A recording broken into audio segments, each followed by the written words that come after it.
네, 오늘 시장에서는 어떤 이슈가 눈길을 끌었을까요? 야인스톡 오늘의 이슈 공개합니다.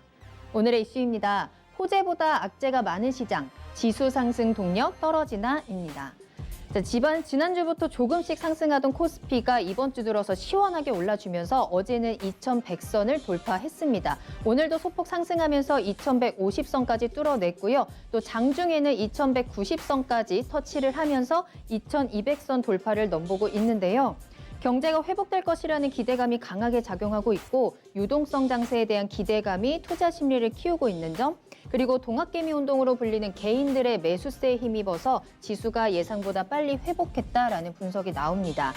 자, 하지만 한편에서는 아직 낙관하기는 이르다는 경고도 나오고 있는데요. 미국과 중국의 갈등이 아직 완전히 해결된 것이 아니고 또 코로나19 역시 안심할 수 있는 단계도 아니죠. 자, 그리고 2분기 실적과 하반기 경기 전망이 여전히 불투명한 데다가 최근에는 시장에 돈이 풀리면서 증시가 오르고는 있지만 실물 경제는 위축돼 있어서 괴리감이 크기 때문에 상승세를 이어가기는 어려울 것이라는 전망도 있습니다. 자, 호재보다 악재가 많은 시장, 상승세 계속 이어갈 수 있을까요?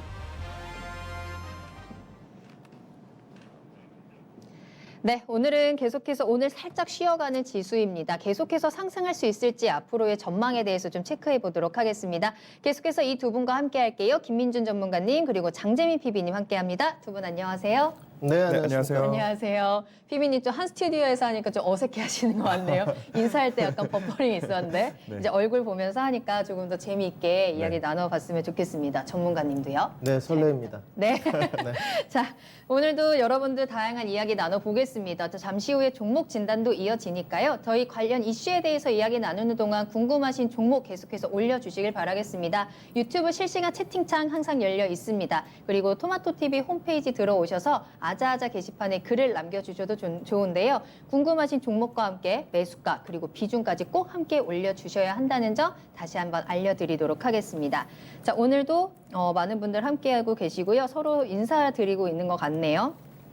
자, 오늘도 계속해서 오늘 좀 그래도 좀 불안한 시작이었는데 여러분들 많이 올랐기 때문에 자, 오늘 관련주들 뭐 있느냐 늦은 밤까지 수고하신다라면서 서로 토닥토닥 해주시고 계시고 종목들도 많이 올려주고 계십니다. 잠시 후에 이슈 이야기 나누고 종목 진단 이어갈 테니까요. 끝까지 함께해 주시길 바라겠습니다.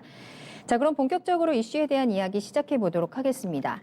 자, 코스피가 2100선을 회복하면서 이게 더 올라갈 수 있을까? 2200선도 뚫어낼 수 있을까? 뭐 이런 추가 상승 여력에 좀 관심이 모아지고 있습니다. 정말 매일이 요즘 같으면 참 좋겠지만 아직까지는 그래도 좀 경계해야 할 만한 변수들이 남아있는 상황입니다. 자, 현재 시장에 남아있는 악재와 호재에는 어떤 것들이 있는지 좀 체크해보고 앞으로의 대응 전략도 한번 알아보도록 하겠습니다. 자, 어제 분위기 굉장히 좋았거든요. 오늘도 장 초반까지만 해도 굉장히 분위기가 좋았는데 강보합권에서 좀 마감을 했어요. 살짝 아쉬운 하루 얘기도 했는데 자, 김민준 전문가님 오늘 시장 좀 어떻게 보세요? 잠시 쉬어가는 거다 아니면 단기 조정 국면에 들어왔다. 어떻게 보고 계세요? 저는 단기 조정이라고 좀 보고 있습니다.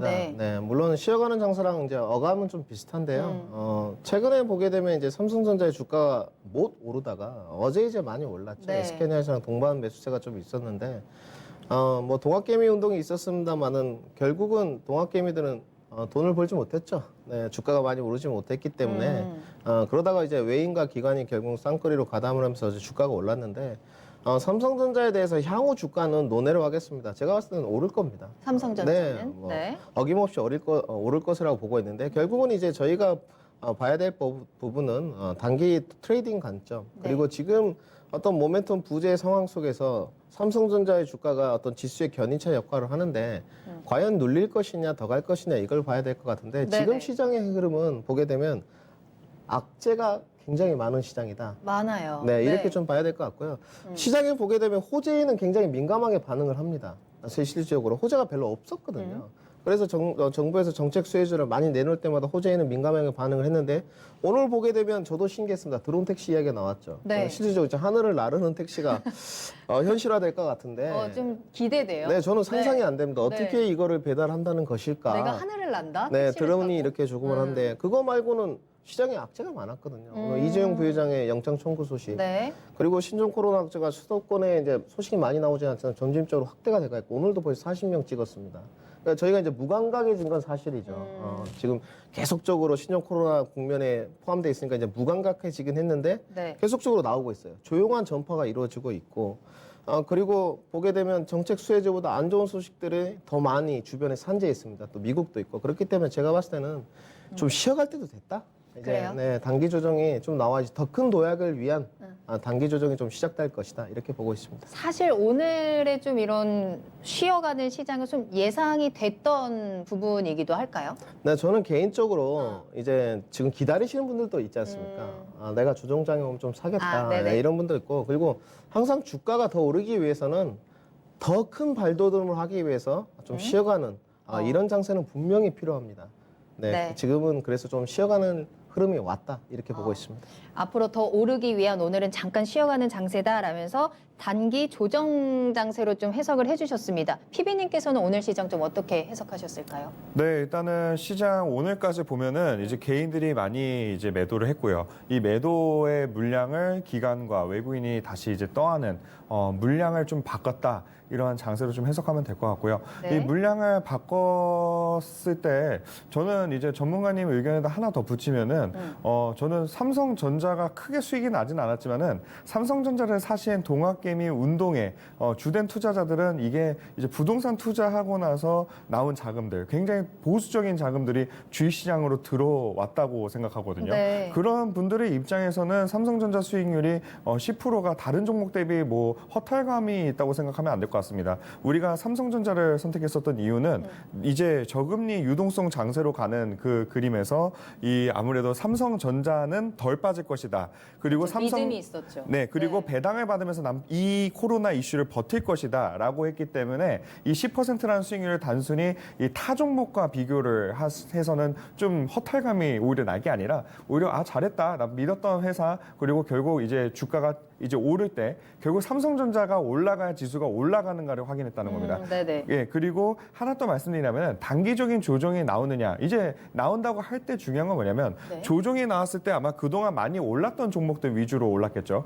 조정이 나오겠죠. 네네. 그럼 그 조정이 나올 때 다른 종목도 같이 조정이 나온 게 아니라 순환매가 도는 단기 조정세를 대부분 이제 예측하신 분들도 많기 때문에 네. 이거를 고려하면서 이 조정 구간을 좀 겪으시고 준비하시면 좋을 것 같습니다. 이 순환매 장세가 계속되고 있거든요. 오늘도 어제 많이 올랐던 대형주는 오늘 조금 내려가고 다른 종목들이 좀 올라가는 모습을 보여줬는데 어쨌든 두 분 모두 오늘의 시장은 약간 단기 조정에 대한 신호로 좀 보시는 것 같아요. 근데 이제 오늘의 조정이 조금 걱정이 됐던 게 사실 조금 예상이 됐던 조정이기는 하지만 말씀하신 것처럼 호재보다 현재 악재가 시장에 더 많은 상황이기 때문에 조금 더 무섭거든요. 이게 언제 다시 또 확 터져서 떨어질지 모르는 거니까. 자, 일단은 그러면 시장에 있는 악재들 어떤 게 있는지 어떤 악재들이 조금 영향을 크게 미칠 것이다 좀 짚고 계세요? 네, 뭐 아까도 잠깐 언급을 드렸지만 뭐 전 세계 글로벌적으로 보게 되면 다들 걱정하시는 흑인 시위죠. 미국이 지금, 네. 굉장히 지금 전 미국의 50개 주인가요? 50개 주 전 지역으로 거의 확산이 돼 있고 그리고 굉장히 국민 정서에 반하는 행동과 언사를 네, 트럼프가 네. 하고 있죠. 왜 그러는 네. 걸까요? 저도 모르겠습니다. 이제 뭐 그러니까요. 별명이 이제 뭐라고 하죠. 네. 네, 그렇기 때문에 그런지 모르겠지만 굉장히 국민 정서에 반하는 행동을 하고 있고 이게 증폭되게 되면 만약에 시위가 격화되고 네. 정말 약탈과 방화가 일어나게 되면 국내 시장에 좋을 리가 없거든요. 네, 실제 맞아요. 좋을 수가 없습니다. 네. 그리고 이건 순전히 제 주관입니다. 네. 네, 제 감정이 이입이긴 한데 네. 전혀 뭐 도덕심이나 이런 건 배제하겠습니다. 이재용 부회장 좀 가만 놔뒀으면 좋겠다. 주식하는 사람으로서 그 네. 외에 도덕심, 분식회계 이런 거 다 논의를 하겠습니다. 네. 삼성물산 합병 문제 다 논의를 하고, 네, 그냥 제 주식하는 사람으로서 제발 좀 지금은 놔두자. 이런 제 마음입니다. 시청자분들도 동의하실 주식을 거라고, 위해서? 네, 그럴 거라고 믿고 있습니다. 알겠습니다. 이 부분에 대해서 저는 노코멘트 하도록 하겠습니다. 자, 그러면 장재민 PB님께서 보시는 악재는 어떤 게 있을까요? 뭐 짚어주신 뭐 미국이라든지 코로나 제외하고 또 추가적으로 볼 수 있는 악재가 있을까요? 네, 일단 미중이 이제 또 항공 제재를 가지고 다시 또 말썽을 또 부리기 시작했죠. 미중 이제 홍콩 보안법 지난번에 다뤘던 것 같은데 이제는 항공 제재까지 이제 계속해서 미중의 갈등이 대충 끝날 일이 아니라 이제 심화되면 심화되겠구나라는 양상을 보이고 있다는 겁니다. 그리고 하나 더 이제 보셔야 될 악재라고 좀 봐야 될 것 같은데요. 이럼에도 불구하고 우리가 지금 주가 지수가 계속 올랐던 거에 기반했을 때는 앞서 말씀드린 갑자기 주식 자금이 확 늘어났죠. 이제 대기 중인 자금들이 늘어난과 동시에 또 신용 잔고도 같이 늘어났습니다. 이제 코로나가 3월 중순까지 빠질 때만 해도요. 6에서 7조 정도까지 신용 잔고가 감소하는 모습 보이다가 다시 11조 수준까지 늘어났거든요. 이 또한 조금 우려를 할 만한 악재라 생각합니다. 신용 잔고가 늘어나고 있다. 이게 어떻게 하면 악재로 작용할 수 있는 거예요? 계속 일단은 주가가 떨어질 수 있다. 일단 신용잔고라는 거는 이제 레버리지 효과를 일으켰기 때문에 하락을 겪을 때 현금 보유자랑 좀 다른 양상을 보입니다. 그리고 특히 이제 신용잔고를 많이 쓰신 분들은 이제 코스닥 종목에 좀 바이오 이런 종목들을 많이 하다 보니까요. 네네. 오히려 큰 폭의 상승과 하락이 있는 종목들의 신용 매매가 좀 많이 이루어졌고 잔고가 늘어나면 오히려 지금은 당장 공매도에 대한 이슈가 없지만 네. 향후 시장에 대한 펀더멘탈이 오히려 좀 무색하게 이제 이걸 희석시켜 버릴 수가 있거든요. 네. 이미 유동성 장세 현금만으로도 좋은 장인데 신용까지 들어오면서 좀 최근에 호가가 거래량이 너무 좀 활성화가 됐다는 겁니다. 그래서 이거에 대해서 좋지만 우려를 좀 해야 된다라고 좀 정리해 보겠습니다. 알겠습니다. 그럼 추가적으로 좀 2분기 실적 발표에 대한 우려에 대해서는 어떻게 생각하세요? 2분기가 딱 그 코로나 완전히 딱 그 타격을 맞은 해 분기였기 때문에 이제 발표가 나오면 그에 대한 악재는 좀 어떻게 보고 계실까요? 네, 저는 일단 타격은 좀 있을 것으로 판단하고 있습니다. 뭐 많은 전문가님들이 예측을 해주고 있죠. 2분기 이제 반도체 IT들의 실적이 안 좋을 거다. 네네. 실질적으로 반도체 소부장이 최근 3주간 좀 핫하긴 했습니다만은 이렇게 빨리 올라올 줄은 몰랐거든요. 다들 예측을 했었습니다. 실질적으로 1분기부터 우려가 있었는데 그때 당시에 삼성전자의 실적이 호실적을 내놨거든요. 1분기는. 근데 2분기는 정말 네. 직접적으로 타격을 받았기 때문에 안 좋을 거란 예상이 있는데 네. 어쨌든 소부장이 올랐어요. 그렇기 때문에 2분기 실적이 나오게 되면 정말로 타격이 있을 것으로 보이거든요. 전체적인 주가예요? 아니면 그 종목별로? 기업별로? 종목도 그렇고 아무래도 반도체가 차지하는 비중이 크죠. 아, 그렇기 때문에 네네. 어느 정도 주가는 좀 더 하방 경직성이 강화될 수 있을 것이다. 근데 뭐 지금 증시 안정기금이 버티고 있기 때문에 뭐 코로나 때처럼 폭삭 주저앉는 이런 모습은 아니겠지만 단기적으로는 더 내려갈 공산이 크다. 이렇게 말씀드리겠습니다. 알겠습니다. 자, 이렇게 오늘 시장의 발목을 잡고 있는 악재들을 좀 짚어봤는데 그러면 그럼에도 불구하고 시장을 버텨주고 있는 또 우리가 계속 붙잡고 희망을 놓지 않고 있는 호재들도 한번 체크를 해보면 좋을 것 같아요. 피비님께서는 어떤 호재 좀 보고 계세요? 네, 일단 정부에서 이제 3차 추경안까지 발표하면서 이제 우리나라도 전 세계의 뭐 다양한 이제 뭐 지방 그리고 그 뭐 국가 정부에서 네. 실행하고 있는 이제 추경안에 같이 발맞춤을 하고 있습니다. 이에 따라서 추경을 하고 있다는 게 뭐 이제 나라 살림으로는 빚이 늘어난다고 보기보다는 네. 일단은 어떻게든 경제를 살리고 말 것이다라는 좀 강력한 의지를 볼 수 있을 것 같고요.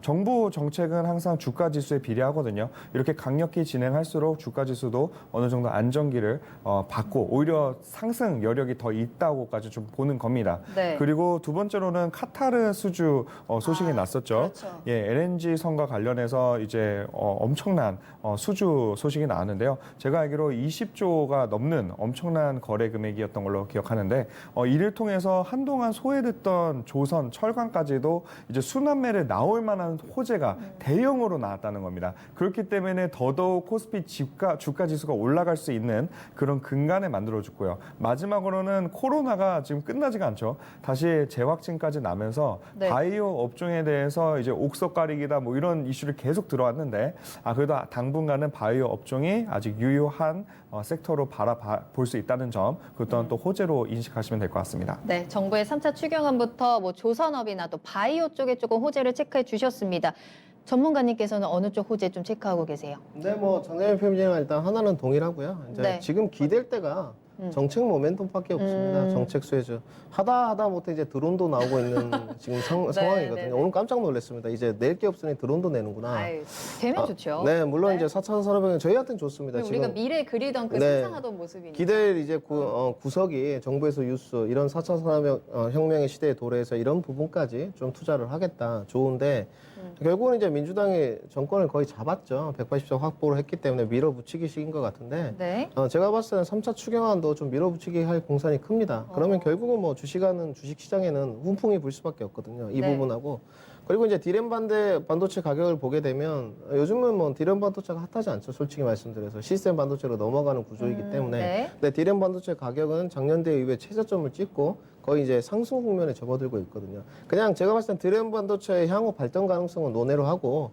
그냥 가격적인 메리트 부분은 분명히 있습니다. 근데 이 디램 반도체 가격이 올라가고 있기 때문에 반도체 IT가 결국은 양시장을 이끌어야 된다는 건 자명한 사실이기 때문에 아무래도 호재로 좀 봐야 되지 않겠나 이렇게 말씀드리겠습니다. 알겠습니다. 역시나 3차 추경에 대한 긍정적인 신호와 함께 반도체 쪽을 조금 짚어주셨습니다. 자, 이렇게 악재와 호재 짚어보면서 현 시장의 악재와 호재가 공존하고 있는데 지금까지는 호재가 조금 더 강하게 작용하면서 지수 상승을 좀 이끌어줬어요. 이제 앞으로는 이 둘 중에 어떤 게 더 강하게 작용할지 사실 저는 잘 모르겠거든요. 자, 오늘 쉬어가는 상황에서 앞으로 6월의 증시 방향은 좀 어떻게 체크를 해볼 수 있을지 좀 여쭤보도록 하겠습니다. 제가 이거 좋아하거든요. 하나, 둘, 셋 하면 앞으로 6월 증시 방향 상승할 것이다, 하락할 것이다 동시에 외쳐주시는 거예요. 아셨죠? 자, 하나, 둘, 셋. 상승. 네, 상승? 저는 횡보로 하겠습니다. 횡보로 가시는 네. 거예요? 아, 알겠습니다. 자, 그럼 어떤 것부터 들어볼까요? 횡보 의견부터 먼저 들어볼게요. 왜 네. 횡보할 거라고 생각하세요? 이제 이렇게 말씀드리게 될 것 같습니다. 지금 이제 분석을 딱 해보면 저희가 코로나 국면 때 어떤 경기 재개감, 경기 부양책들이 되게 나왔죠. 유동성 네. 공급 장세에서. 그거 말고 과연 증시가 올라갈 만한 이유가 있었느냐를 살펴보게 되면 없거든요. 실질적으로 네. 뭐 뉴딜 정책이나 그린 뉴딜 정책 수혜주들이 나왔기 때문인데 실제로 증시를 견인할 만한 지금 상승 요소가 모멘텀이 이제 부재한 상황입니다. 정부에서 얼마만큼은 계속 정책 수혜주를 내줄까는 모르겠지만 네네. 그러면 지금 결국은 지수가 올라가는 이유는 투자자들이 공포 속에서 매수세를 이어가는 거거든요. 기다리는 조정이 오지 않기 때문에 2000선에서도 조정이 온다 그랬고요. 2100선에서도 온다 그랬다. 그전에는 1800선은 한번 올 거다. 네네. 많은 전문가들이 다 예측을 했습니다. 다 틀렸습니다. 안 왔거든요, 조정이. 조정이 오지 않습니다. 그럼 공포감은 지금 있거든요. 그래서 다들. 지금이라도 들어가야 되나? 네, 이런 공포감에. 근데 공포감에 계속 주가가 오릅니다, 지금. 이 공포 속에 매수를 하는 건데 결국 호재발 뉴스들이 계속 나와줘야 되는데 유동성 고금이 이루어졌고 증시도 올라왔고 이제 없거든요. 그렇기 때문에 이제 큰 악재라도 이제 돌발 변수가 이때 한 번씩 나옵니다, 꼭. 예상치 네. 못한 네. 뭔가 1년의 흐름을 보게 되면 거의 한 두세 번. 코로나가 굳이 아니더라도 뭔가 터집니다. 하다못해 트럼프의 트위터에서 터지든지 네. 뭐라도 터집니다. 그렇게 되면 증시가 휘청하거든요. 물론 이제 증시안정기금과 채권안정기금, 증시안정기금 10조입니다. 채권안정기금 20조거든요. 버티고는 있습니다만은 하방 경직성은 어느 정도 버텨주겠지만 결국은 조정 구간에 좀 돌아갈 공산이 큰데 이렇게 수직 낙하가 아니고 저는 네. 옆으로 조금 이렇게 기어가는 장세. 그리고 나서 이제 정책 수혜주나 어떤 미중 무역 갈등의 해소, 흑인 폭동, 흑인 시위들이 조금 없어지면 그때 다시 한번 지수를 상방으로 밀어 올리지 않을까 이렇게 좀 예측을 하고 있습니다. 기다리고 있는 악재가 많은 상황에서 아직 뭐가 하나 빵 터지지 않았기 때문에 지금 이렇게 좀 상승하는 거, 또 우리가 호재에 좀 기다리고 있는 것 같은데 언젠가는 좀 터질 수 있다라면서 횡보 의견 주셨습니다. 자, 우리가 바라는 건 상승이죠. 그죠? 네. 자, 상승에 대한 의견 주셨어요. 왜 상승할 거라고 생각하세요?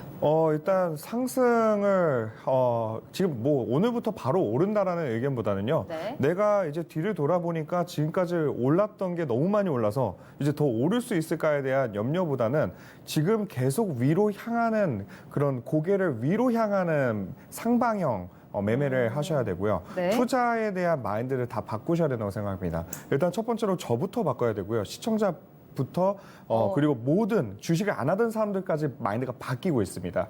그래서 어떻게 바뀌고 있느냐? 네. 이제 일본 경제의 선례를 통해서 우리가 생각해 보면 되는데요. 금리가 계속 내려갔고 정부에서 코로나 이슈를 막기 위해서 엄청 재정 통화 정책을 지금 3차 추경안까지 일으켰습니다. 그리고 나서 금리가 내려가고 나서 우리 주변을 둘러보면 점심시간마다 다 주식 얘기하고 있고요. 맞아요. 그리고 어느새 은행의 금리의 매력성이 낮아지다 보니까 이제 지금 유동성 장세가 정말 이제 초입이 아닌가라는 환경이 조성됐다고 봅니다. 네. 그렇기 때문에 지금 단기적 조정을 겪더라도 시장은 긴 호흡으로 우상향을 바라보는 상방향적 태도가 필요하다 생각하고요. 그리고 언제까지 갈 것 같아? 언제까지 상방으로 봐도 될 것 같아? 라고 여쭤보신다면은 네. 9월 한시적인 공매도 금지를 풀 때까지는 그래도 오히려 공매도가 없기 때문에 더 상방향으로 더 강하지 않을까라는 의견도 좀 조심스레 말씀드려봅니다. 네. 그리고 이러한 상방 방향으로 갈 때 지금 앞서 동학개미가 삼성전자 그리고 하이닉스 이런 대형주들 많이 사가지고 수익 실현하면서 외국인 판고를 받아줬죠. 그러면 수익 실현했다는 겁니다. 이거를 바탕으로 조선, 철강, 은행, 순환매 돌면요.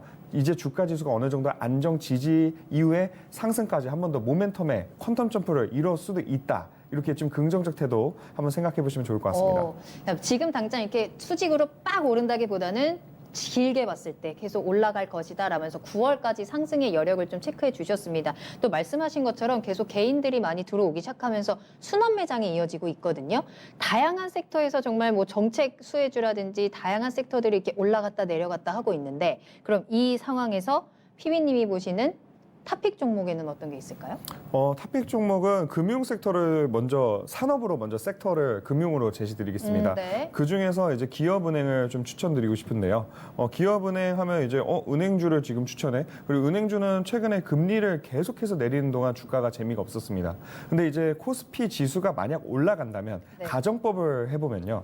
여기서 우리나라의 시가총액 50위 안에 드는 종목 중에 금융 섹터에 관련된 회사들이 굉장히 많습니다. 그럼 다시 말씀드리냐면 주가 지수를 만약에 올릴 때 이제 언택트나 뭐 반도체, 바이오 그 외에 우리 시가총액의 상위 종목 중에 금융주를 무시해서는 안 되고 그리고 금리 인하가 이제 더 이상 우리나라는 기초통화 국가가 아니기 때문에 더 이상 금리를 내리기도 어렵습니다. 그렇기 때문에 이제 금리 인하로 인한 주가 하락을 다 겪었다라고 선반영을 다 했다라고 본다면 이제는 거꾸로 해석해 보면 지금 주가에서 배당률은 굉장히 매력적이거든요.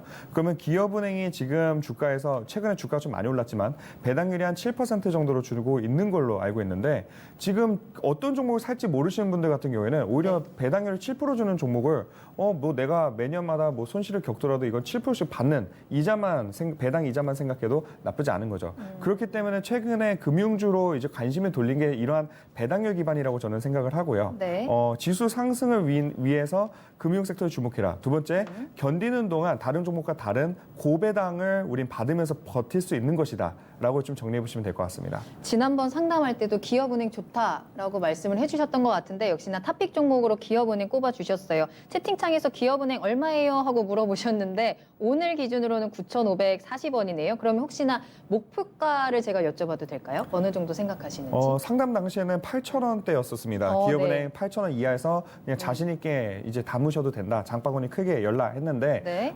제가 이제 방송 전에 한번 고민해봤는데 10,000원 이하에서 먼저 1차 매수를 하시고요. 그리고 10,000원과 8,000원 사이 구간, 뭐 더 정확하게 더 좋은 가격은 8,000원과 9,000원 사이 구간입니다. 왜냐 배당률이 7%가 넘기 때문인 거죠. 배당률을 바탕으로 내가 분할 매수를 하시고요. 더 좋은 건 매년마다 이 기업은행의 주식을 팔지 마십시오. 배당 가지고 주식을 더 사십시오. 그래서 어느 정도 주가가 한 12,000원 선까지는 목표로 중장기까지 지수가 뭐 한 2,400, 2,500이 온다면까지 네. 가져가실 만한 지금 포인트인 것 같습니다. 알겠습니다. 기업은행 꼭 체크해 두시길 바라겠고요.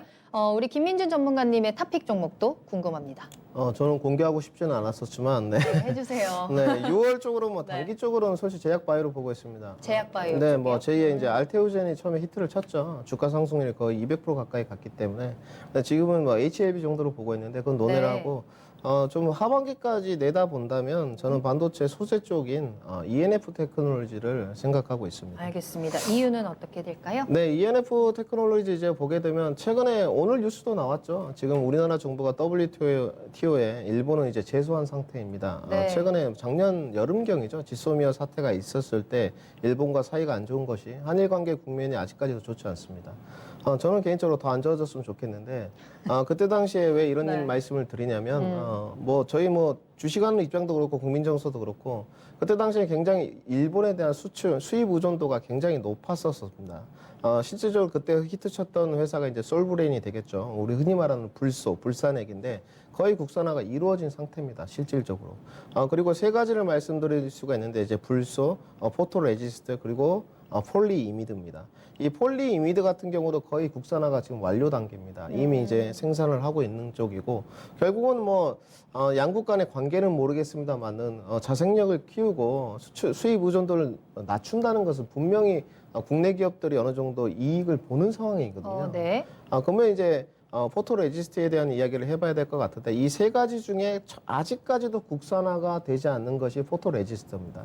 유럽에 거의 수입을 해가지고 쓰는 의존도가 좀 높았고 지금 이 포토레지스트를 개발하는 회사로 보게 되면 EV 공정 과정에 들어가는 포토레지스트를 개발하는 동진 세미캠 정도가 또 있고요. 네. 여러 가지 이제 포토레지스트를 개발하는 회사가 있는데 그러면 ENF 테크놀로지 포토레지스트를 개발하고 있냐? 그렇지는 않습니다. 거기 안에 들어가는 원재료격이죠. 화인 케미컬에서 나오는 시가액, 박리액. 이제 반도체에 이제 금속판으로 이렇게 이루어져 있는데 그것을 용액을 부어서 깎는 역할을 하는 그런 용액들을 만드는 소재로 봐야 되겠죠. 네. 원재료를 공급하는. 그렇기 때문에 이 포토레지스트 같은 경우는 아직까지도 많은 회사들이 이제 투자를 확대하고 개발을 계속하고 있습니다. 그리고 이제 ENF 테크놀로지 주가 모습을 좀 봐야 될 것 같은데 가치 성장 투자를 이제 한다고 할 때 저는 ENF 테크놀로지 같은 게 굉장히 앞으로도 올라갈 수 있다고 보고 있습니다. 왜냐하면 일단 밸류가 굉장히 싸죠, 주가가. 29,000원대죠? 네, 지금도 쌉니다. 실질적인 말씀드려서 업종 PR을 보시게 되면 뭐 아까 장재민 대표님 기업은행 같은 걸 말씀하셨는데 배당원 논의를 하게 되면 업종 PR이 180배거든요. 근데 ENF 테크놀로지 같은 경우는 9배 수준입니다. 전혀 프리미엄을 받고 있지 않죠. 그리고 이제 PBR도 1.5배 정도 수준. 그러면 이제 시가총액을 봐야 될 거다. 시가총액이 4천억입니다. 4,100억짜리인데 영업이익을 보게 되면 답이 나오죠. 2017년도에 450억, 18년도에 350억, 작년에 600억 찍었습니다. 올해 이제 컨센서스가 720억을 예상하고 있죠. 그리고 이제 ROE를 보게 되면 워렌 버핏이 말한 전형적인 30% 미만의 뭐 기업에 투자하지 마라 그랬는데 우리나라 다 투자할 데가 없는데 ROE가 지속적으로 올라가고 있습니다. 네. 15, 14, 18, 올해의 컨센서스가 20이죠. 주당 EPS가 올해 작년에는 3,200원, 올해는 예상되는 게 4,200원이거든요. 굉장히 그러면 지금도 주가가 비싸지 않죠? 네. 실질적인 말씀드려서. 근데 이제 들어갈 수 있을 만한. 네, 밸류상으로는 그런데 숫자적으로 이렇게 했을 때 주가가 오르진 않거든요. 주가는 무조건 시장에서 매수를 하고 누군가 사야 되지 올리기 때문에 저는 눌렀을 때 하반기까지 내년까지 본다면 ENF 테크놀로지는 히트작이 될 공산이 크다. 이렇게 생각하고 있습니다. 알겠습니다. 두 분의 탑픽 종목 살펴보셨습니다. 기업은행과 또 전문가님께서는 ENF 테크놀로지까지 체크해 주셨습니다. 채팅창에서도 나도 갖고 있다 하시는 분들도 있는데 믿고 쭉 가져가셔도 좋을 것 같고요. 꼭 체크해 두시고 타이밍, 내가 언제 들어갈 수 있을까 매수 타이밍 꼭 잘 노려보시길 바라겠습니다.